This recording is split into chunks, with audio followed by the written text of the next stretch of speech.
région, suivant ce reportage de Moribo Soare. Partenaires du programme alimentaire mondial depuis 2006, Amadou et Mariam sont devenus ambassadeurs contre la faim en novembre 2010 au compte du PAM. Et depuis, le couple d'artistes s'est engagé aux côtés de cette organisation pour sensibiliser l'opinion publique européenne au fléau de la faim. Cette rencontre avec le personnel du PAM au Mali est une reconnaissance en faveur de la lutte que mènent ces deux ambassadeurs.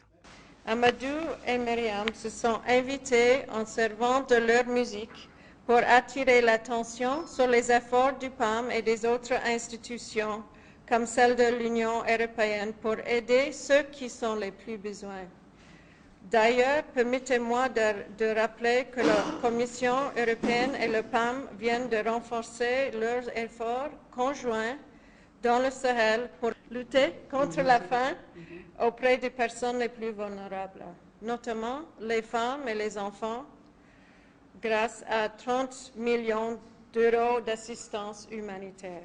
Le Programme alimentaire mondial continue de compter sur vous pour poursuivre la sensibilisation de l'opinion, particulièrement cette année. Justement, cette année, le PAM, dans sa mission de programme alimentaire, assistera près de 769 000 personnes dans les communes affectées par la sécheresse dans notre pays. Un combat qu'entendent poursuivre les deux ambassadeurs.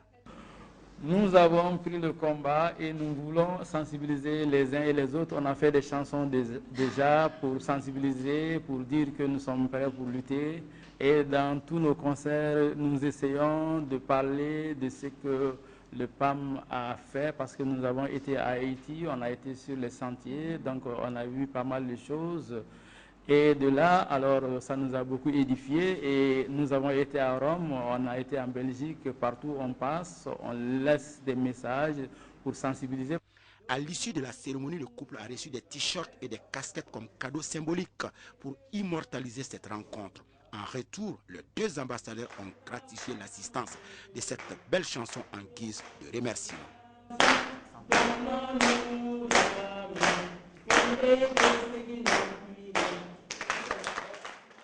Belle ambiance. En première région, les rideaux sont tombés dimanche à Sadioula sur le festival Bambouk organisé par l'association Paris-Djoula.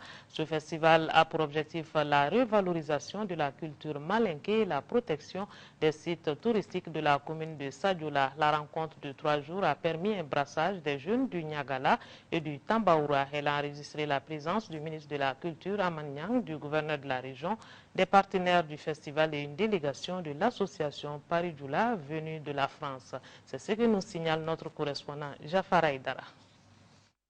Pendant 3 jours, le festival Paris-Djoula Bambouk a fait revivre à Sadioula ses années d'opulence à travers les danses traditionnelles et les chansons retentissantes des Malinké, Bambara et Peul, toutes choses qui constituent la richesse inépuisable du Niagala. Selon le maire de Sadioula, Mamadou Makalou, et le secrétaire général de Paris-Djoula, Moro Makalou, ce festival est un moyen de cohésion sociale entre les différentes couches du Niagala.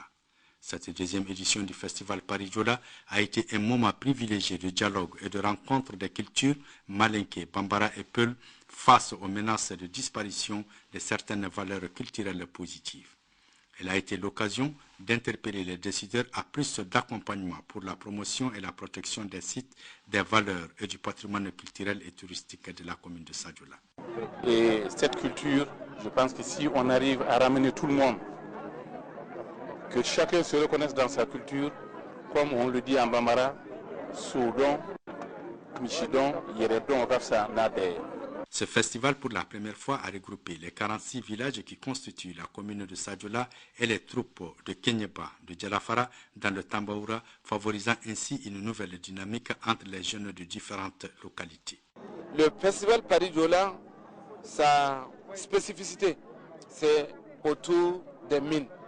Nous l'avons dit, nous l'avons répété, nous insistons beaucoup là-dessus. Si nos partenaires, que sont les propriétaires des mines, commencent à s'intéresser à la culture malienne, ça va nettement améliorer le rythme de travail. Donc vivement ce festival qu'il faut encourager. Il faut rappeler qu'au cours de ce festival, des débats ont été tenus sur la problématique de l'immigration et la place de la culture dans le développement. En outre, les festivaliers ont apprécié le contenu riche et varié de la foire-exposition. Vente organisée par l'association Paris-Djola en collaboration avec la coordination des artisans de Caille. Et c'est ce qui met fin à cette édition. Merci de l'avoir suivi. Bonne suite de programmes sur l'ORTM. À demain.